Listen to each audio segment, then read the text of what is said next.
الحمد للہ وکفی وسلام علی عبادہ الذین اصطفی اما بعد۔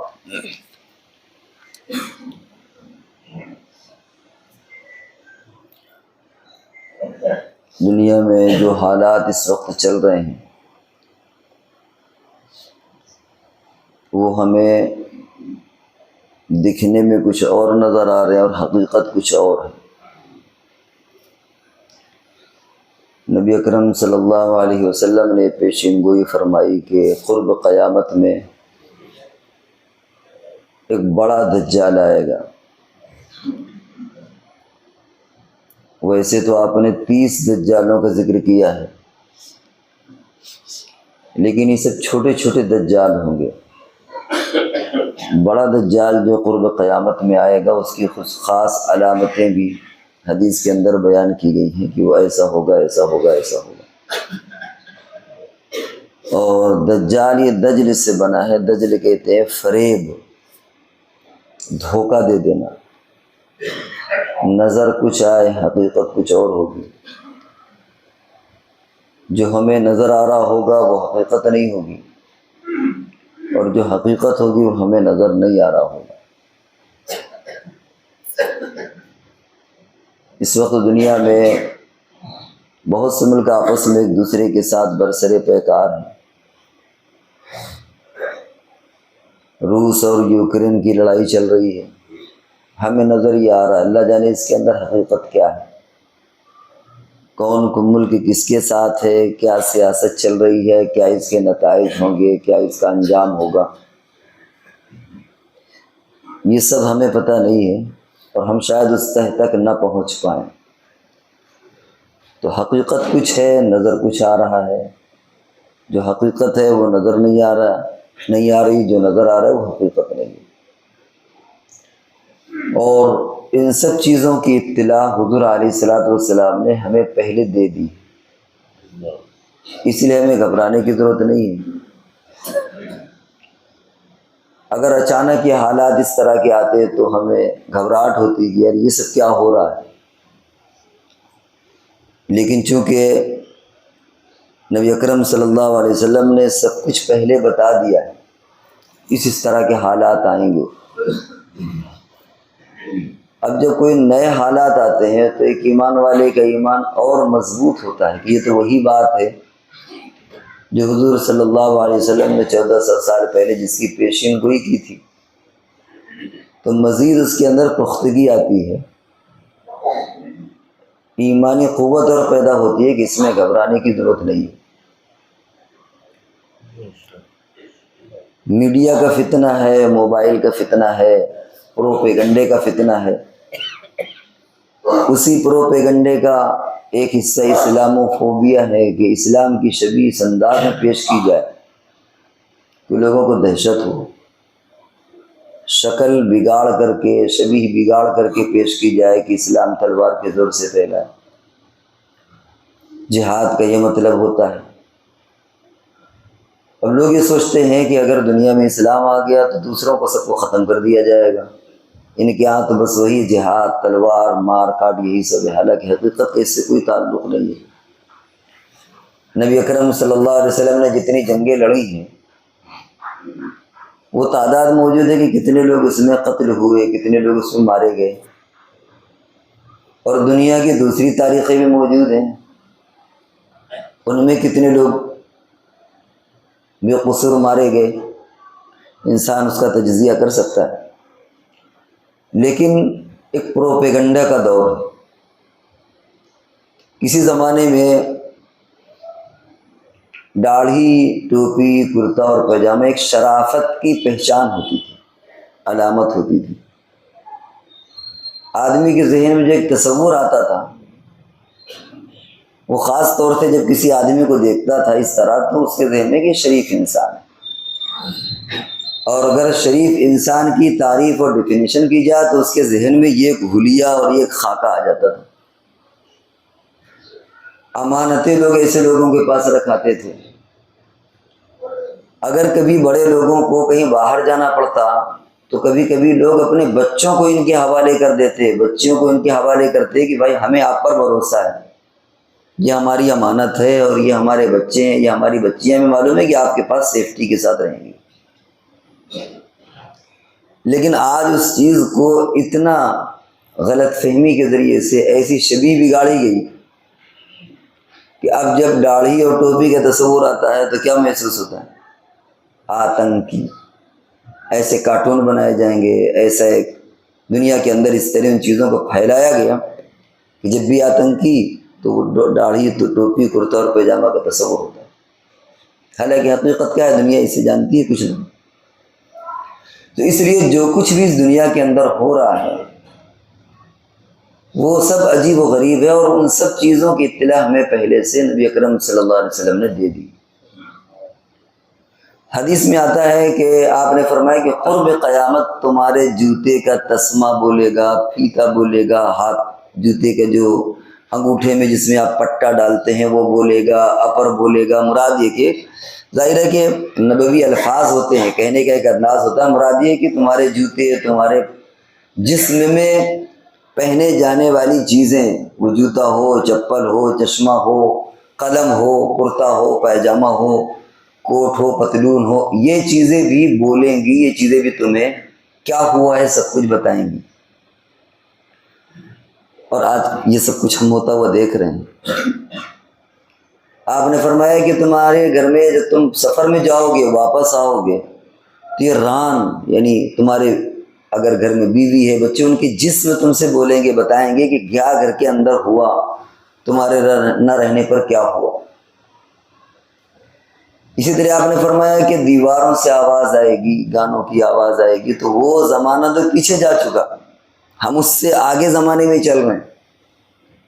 یہ دیواروں سے آواز آنا یہ تو آج سے 50 60 70 80 سال پہلے کی بات ہے کہ جب ریڈیو، ٹی وی یہ چیزیں آئیں تو آدمی اپنے گھر میں، اس کے گھر میں کچھ نہیں، لیکن بغل سے پڑوس سے آواز آ رہی ہے، وہ ایک تشبیہ تھی کہ دیواروں سے آواز، لیکن وہ تو وقت گزرا ہوا ہو گیا، وہ زمانہ جا چکا۔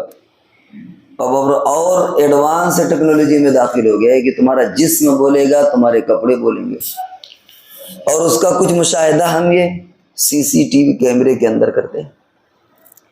ایک آدمی یہاں سے دور ہے، دور بیٹھ کر کے ساری چیزیں واچ کر رہا ہے وہ، اور اگر وہ وہاں سے نہیں بھی دیکھ رہا تو جب وہ آئے گا اور سسٹم پر بیٹھے گا، اور بیٹھنے کے بعد وہ سارا ریکارڈ، ہفتہ بھر، 10 دن، 15 دن، 1 مہینے، جتنے دن کا ریکارڈ ہے، وہ سارا کا سارا ریکارڈ اس کو اخذ کر لے گا۔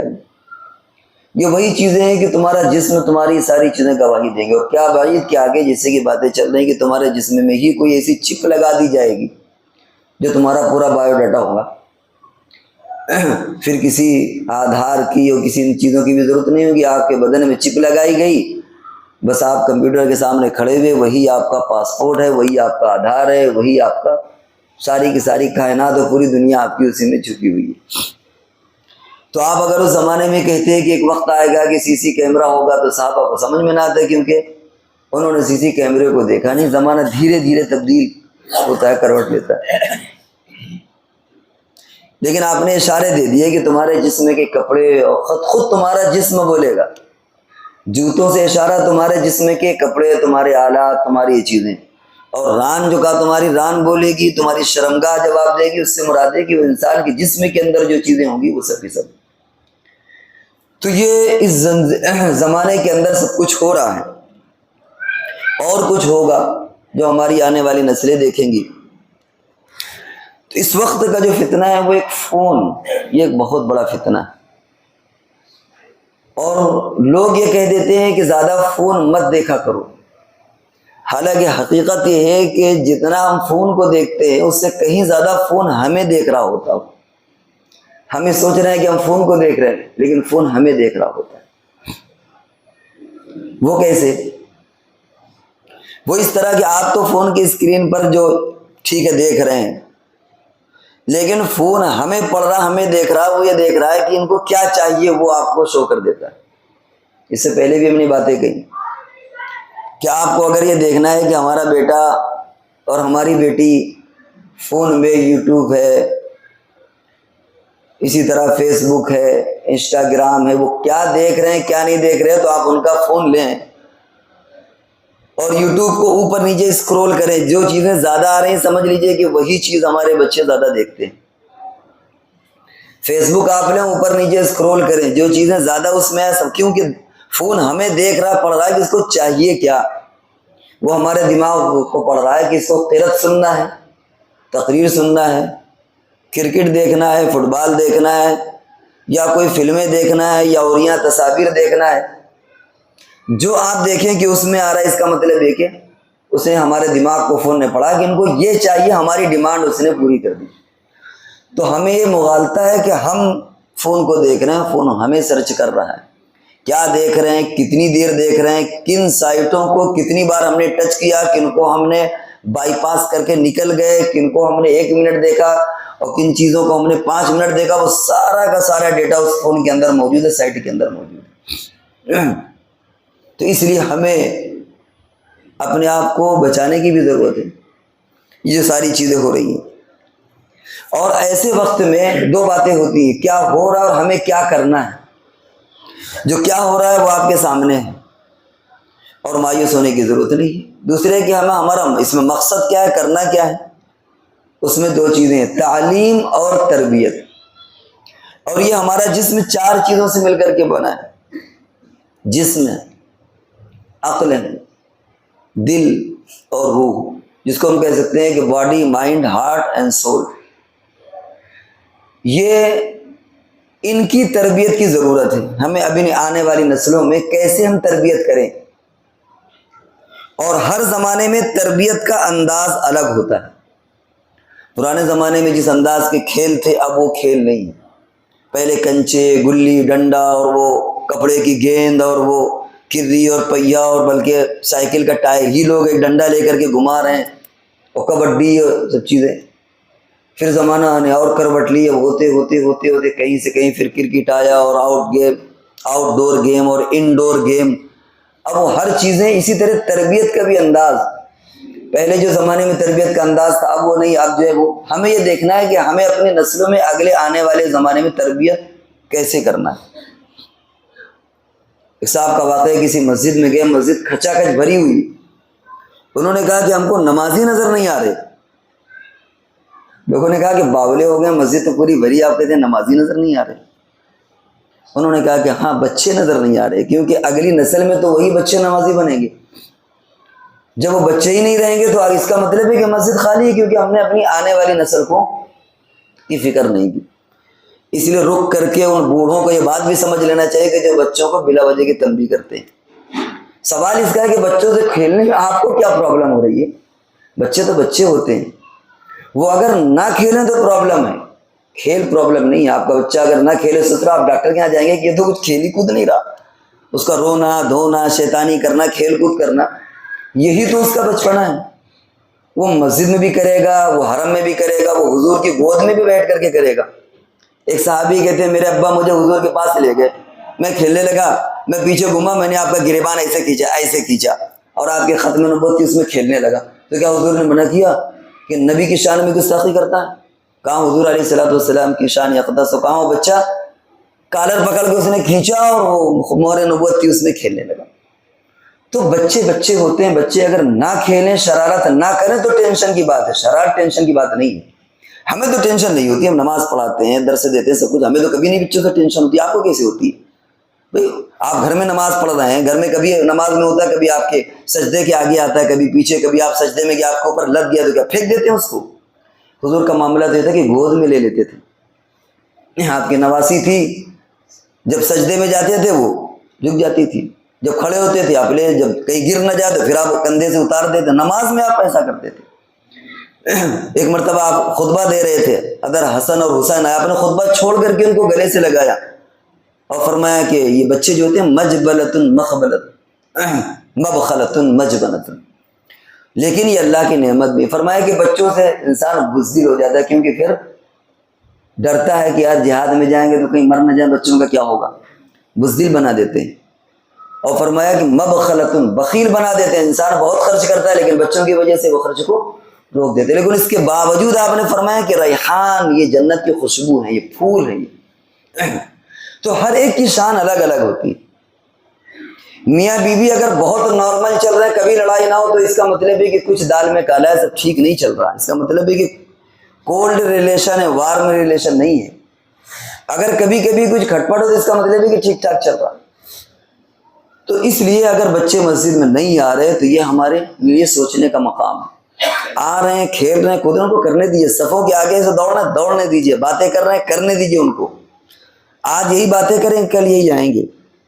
دھیرے دھیرے عمر کی ایک ایج ہوتی ہے, اس اعتبار سے آپ کو سمجھانے کی ضرورت نہیں ہے. ہاں بہت شیطانی کرو, تھوڑا سمجھا دو, لیکن اگر وہ کر رہے ہیں بہت زیادہ, ہاں مار پیٹ کی تو سوال ہی نہیں پیدا ہوتا. اتنا ڈانٹے بھی نہ کہ ان کا دل ٹوٹ جائے. تو بات یہاں سے چلی تھی کہ ایک صاحب مسجد کے, انہوں نے کہا مسجد میں خالی نظر آ رہی ہے, کہ پوری بھری مسجد تھی. انہوں نے کہا کہ بچے نظر نہیں آ رہے, بچے آگے آنے والی زندگی کا مستقبل ہوتے ہیں. تو اس لیے ہر زمانے کی تدبیر اور ہر زمانے کی تربیت الگ ہوتی ہے. تو 4 چیزیں ہوتی ہیں جس میں انسان کا عقل ہے, دل ہے اور روح. 2 کام تو والدین کے ذمے ہوتے ہیں, 2 کام استادوں کے ذمے ہوتا ہے. کیونکہ ہو سکتا ہے کہ آپ مسجد میں بچے کو لے آئیں, تھوڑی دیر سن کر کے چلا جائے گا, اس کو نالج بڑھ جائے گی, لیکن صحیح طور پر تربیت نہیں ہوگی. آپ اپنے گھر میں حافظ جی کو لگا لیں گے, وہ قرآن ناظرہ پڑھا دے گا, ناظرہ یاد کرا دے گا, تو قرآن یاد تو کر لے گا لیکن عمل نہیں کرے گا, تربیت نہیں ہوگی. تربیت کب ہوگی؟ تربیت یہ والدین کو کرنا پڑے گی, یہ تربیت ماں باپ کو کرنا پڑے گی. کیونکہ زیادہ وقت جو ہے وہ ماں باپ ہی وقت بچوں کے ساتھ رہتے ہیں. اور اس سے ایک چیز اور معلوم ہوئی کہ بچوں کے ساتھ ماں باپ کو ٹائم بھی دینا چاہیے. چاہے جتنی بزی لائف ہو, بچوں کے ساتھ ٹائم دینا چاہیے. آپ نے ایک نام سنا ہوگا, اینٹی وائرس, جیسے کمپیوٹر میں ہوتا ہے, پہلے اینٹی وائرس ڈلوا لو. تو کیا ہوتا ہے, جتنی خراب چیزیں ہوتی ہیں وہ اینٹی وائرس سے ختم ہو جاتی ہیں. اسی طرح ماں باپ کی نگاہ یہ بچوں کے لیے اینٹی وائرس کا کام کرتی ہے. آپ کہتے ہیں کہ صاحب 1919 تعلیمی ایجوکیشن پالیسی بن گئی, پتہ نہیں کیا پڑھایا جا رہا ہے, یہ پڑھا, جو چاہے پڑھا لیں. وہ گھر میں بچہ آئے گا, آپ اس کے ساتھ بیٹھیں گے, اس کی باتوں کو شیئر کریں گے, آپ نے نظر ڈالی, وہ سب کچھ اس اینٹی وائرس آپ کی نگاہ نے سب کچھ ختم کر دیا. بچہ باہر گیا, دوستوں کے ساتھ کیا سیکھ کے آیا, وہ گالی سیکھ کے آیا, کچھ اور سیکھ کے آیا. آپ نے بچوں کو آدھا گھنٹے کا ٹائم دیا, بیوی بچوں کو لے کر کے بیٹھے, آپ نے سمجھایا تو جملے کہے کہ نگاہ ڈالی, وہ اینٹی وائرس نے ایسا کام کیا, وہ سب کچھ دھل دیا. تو ماں باپ کی نگاہ, نظر بچوں کے لیے اینٹی وائرس ہے, اینٹی وائرس کا کام کرتی ہے. وہ سب کچھ ان کو صحیح راستے پر لے آئے گی. اس لیے ہمیں اپنے بچوں کو ٹائم دینے کی ضرورت ہے. اس وقت کا سب سے بڑا فتنہ یہ ہے کہ ہم بچوں کو ٹائم نہیں دے پاتے. ہوتا کیا ہے کہ جب کوئی آیا تو وہ بچہ الگ موبائل میں بزی, ماں الگ, باپ الگ, وہ بیٹا الگ, سب اپنے اپنے کام میں بزی ہو جاتے. اگر کبھی بچوں کے ساتھ ٹائم بھی دے تو وہی موبائل لے کر کے کوئی گیم وہ بھی دیکھ رہا, وہ بھی دیکھ رہا. حالانکہ بچوں کے ساتھ جسمانی طور پر کھیلنے کی ضرورت ہے. اس وقت انڈور گیم گھر کے اندر, اگر آپ کا چھوٹا سا بھی گھر ہے نا, اس میں بھی ایسے گیم آ گئے, آپ نیٹ پر سرچ کریں کہ آپ بچوں کے ساتھ کھیل سکتے ہیں. فزیکل کھیلنے کی عادت ڈالیں, موبائل کے ذریعے سے نہیں. اور بچوں کو بیٹھال کر کے ان سے مشورے لینے کی ضرورت ہے, چاہے چھوٹے کی وجہ سے. ان کو کانفیڈنس پیدا ہوگا, ان کو خوشی ہوگی کہ ہم سے مشورہ لیا جا رہا ہے. ہارورڈ ایک بہت مشہور دنیا کی یونیورسٹی ہے, اس میں 42 سالہ ریسرچ, جس میں بڑے بڑے دنیا کے چوٹی کے لوگوں نے اپنے ریسرچ کی. اس میں ریسرچ لکھا ہے بچوں کی تربیت کے تعلق سے, سب نے اپنے اپنے تجربات لکھے ہیں کہ بچوں کی تربیت ممکن نہیں ہے جب تک کہ آپ اپنے گھر میں بچوں کے ساتھ نہ بیٹھیں. 2 کام آپ کو کرنے ہیں. ایک تو یہ کہ گھر میں بچوں سے خود ان کے کام کرائیں. آج کل محبت, بچے کا محبت پتہ چلا 5 سال کا بچہ تب بھی لقمہ کھلا رہے ہیں, کپڑے دھل, ہر چیز. ان کو خود عادت ڈالیے. اگر 3 سال کا بچہ برش پکڑ لیتا ہے, مسواک پکڑ تو اپنے ہاتھ سے کرو, وہ شوق سے اپنے ہاتھ سے کرے گا. شاید ماں برش کرائے, مسواک کرائے تو وہ چیپو کرے گی نا, آپ اس سے کہو کہ خود کرو. وہ ہو سکتا ہے کہ آدھا منجن کھائے آدھا کرے, لیکن اپنے ہاتھ سے کرو. استنجا اپنے ہاتھ سے کراؤ, پلیٹیں اپنے ہاتھ سے. ان کو عادت ڈالو کہ وہ اپنے ہاتھ سے کام کرنا سیکھے. اس سے کیا ہوگا, ان کے اندر خود کانفیڈنس پیدا ہوگا، اپنی ذمہ داری پیدا ہوگی، اور ان کے اندر دوسروں کی بھی ذمہ داری ڈالیے، اس سے دوسروں کی ذمہ داری پیدا ہوگی۔ یہی دنیا کے اندر ہوتا ہے کہ اپنی ذمہ داری اور دوسروں کی ذمہ داری۔ تو اگر آپ ان کو اپنا کام سکھائیں گے تو اپنی ذمہ داری پیدا ہوگی، اور دوسروں کی ذمہ داریاں ڈالیں گے تو دوسروں کی ان کے اندر ذمہ داریاں پیدا ہوں گی۔ تو بچوں کو یہ چیزیں بھی سکھانے کی ضرورت ہے، تب ان کے اندر اچھی تربیت ہوگی۔ بہت سے گھرانے ایسے ہوتے ہیں جن میں بچے زیادہ ہوتے ہیں، 10 سال کی لڑکی ہے، وہ اپنی چھوٹی بہن کی پوٹی دلا رہی ہے، بڑا بھائی ہے چھوٹے بھائی کی تربیت کر رہا ہے، وہ خود ایک دوسرے کی تربیت کرتے کرتے وہ ان کے اندر اعتماد اور بھروسہ پیدا ہوتا ہے۔ لے کر کے ان کو بیٹھ کر کے مشورے کریں، آج کیا پکنا ہے، ہفتے بھر کا مینو بنائیں۔ پھر کیا ہوگا، آپ نے اچھی ہنڈیاں بھی پکائی تو ان کو شکوہ ہوگا، لیکن ان سے آپ نے مینو لیا تھا، پھر وہ پکائیں گے تو کوئی شکوہ نہیں ہوگا۔ آپ بیٹھال کر کے ان کو مشورہ کریں، اچھا ایسا کرتے ہیں کہ فون تو آج کے دور میں ضرورت ہے، کتنی دیر فون کھیلیں، اس کے بعد سارے فون اکٹھے کر دیجیے۔ ان سے کہیے کہ گھر کا کیسے نظام چلے گا لکھ کر کے دو۔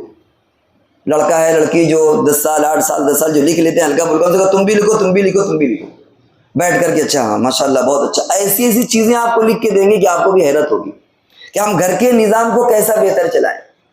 پھر انہی سے لکھوائیے کہ اچھا فون کا استعمال کتنا کریں۔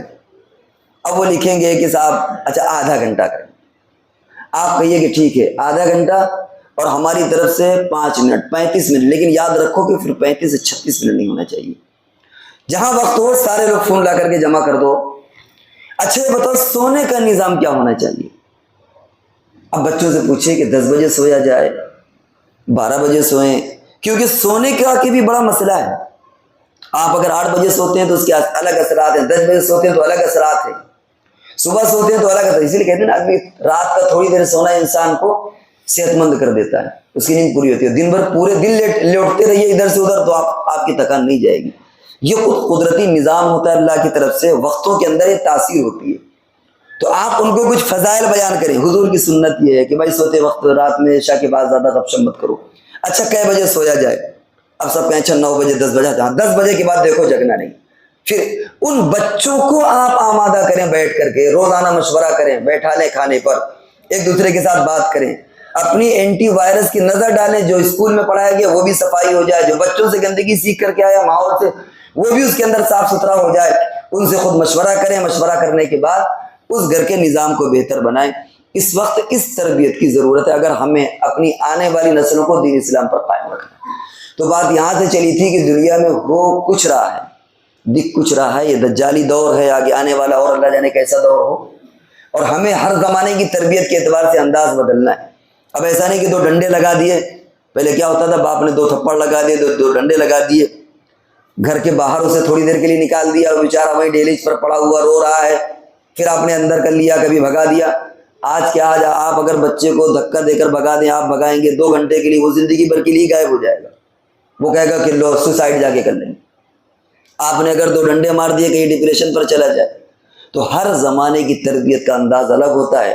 آج سے جو 50 سال پہلے 30 سال پہلے تربیت کا انداز تھا وہ چینج ہو چکا ہے۔ اب زمانے کے اعتبار سے ہم کو ان کے اندر تبدیلی پیدا کرنا۔ تو جو کچھ بھی ہو رہا ہے ہمیں گھبرانے کی ضرورت نہیں ہے، ضرورت اس کی ہے کہ ہم تعلیم اور تربیت پر دھیان دیں۔ ہم قرآن حافظ جی سے پڑھوا لیں گے، ہم حفظ کروا لیں گے، لیکن تربیت آپ کو کرنا ہے۔ 2 کام حافظ صاحب کریں گے، مسجدوں میں کرے گا وہ، جسم کی اصلاح ہو جائے، اسی طرح دماغ اور عقل سے وہ قرآن یاد کر لے، کچھ پڑھ لے، لیکن دل پر محنت آپ کو کرنا ہے، روح پر محنت آپ کو کرنا ہے۔ تربیت یہ کام یہ والدین کی۔ اللہ تبارک و تعالی ہم سب کو عمل کی توفیق دے۔